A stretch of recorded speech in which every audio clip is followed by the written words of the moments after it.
Hello dear students, welcome back to my channel physics SPC. Transfer of heat का एक question. If transmission power of surface is 1/9 and reflective power is 1/6, then what is absorptive power. और चार चीजें रखी हैं। Solution थोड़ा सा पहले जान लेते हैं इसको कि मान लो एक कोई बॉडी है, ठीक है, इस पर कोई एनर्जी, हीट एनर्जी इंसिडेंट हुई, तो इस हीट एनर्जी के तीन हिस्से होते हैं। इस हीट एनर्जी के तीन हिस्से होते हैं। ये इसको क्यू आई बोल लेते हैं। और ये क्या है? Heat energy incident, incident heat energy, incident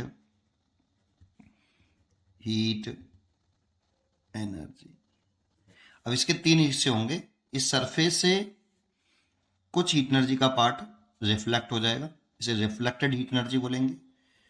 कुछ ये सरफेस एब्जॉर्ब कर लेगा, ये एब्जॉर्प्टिव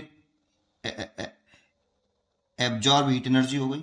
और कुछ इससे रिफ्रैक्ट होके ट्रांसमिटेड हो जाएगा, इसे हीट एनर्जी ट्रांसमिटेड बोल देते हैं। Transmitted heat energy, absorb heat energy और रिफ्लेक्टेड हीट एनर्जी, इसे रिफ्लेक्टेड हीट एनर्जी बोलेंगे। रिफ्लेक्ट हीट एनर्जी, इसे एब्जॉर्ब हीट एनर्जी बोलेंगे और इसे ट्रांसमिटेड हीट एनर्जी बोलेंगे। ठीक है। अब इस Q के तीन हिस्से हुए हैं। Q इंसिडेंट एनर्जी के, Q R plus Q A plus Q T.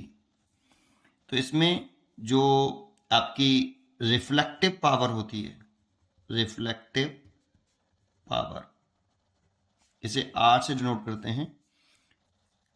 Q heat energy reflected over initial heat, incident heat energy, ये यूनिटलेस होती है।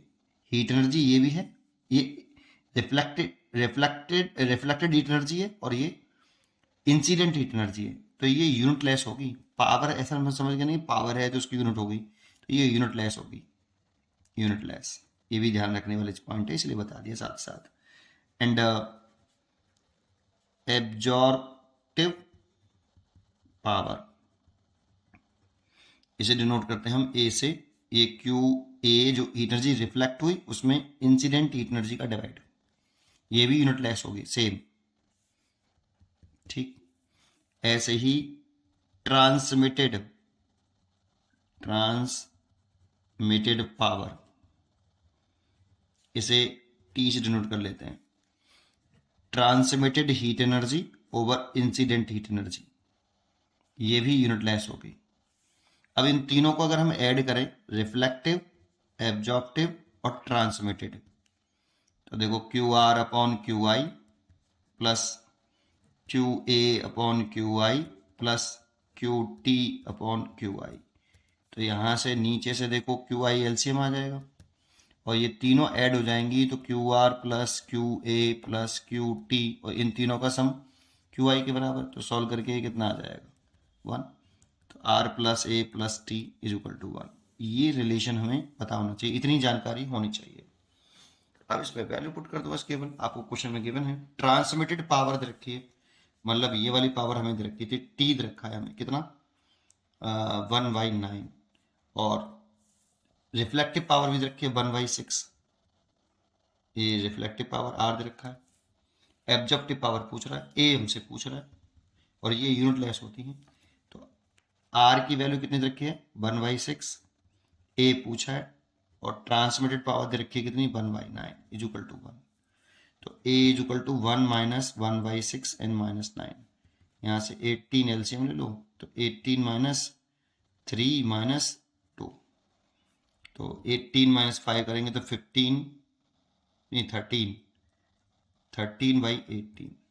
तो एब्जॉर्प्टिव पावर आ जाएगी 13/18, इसलिए इसका आंसर हो जाएगा बी चॉइस इज करेक्ट। पढ़ते रहिए और खुश रहिए। Thank you.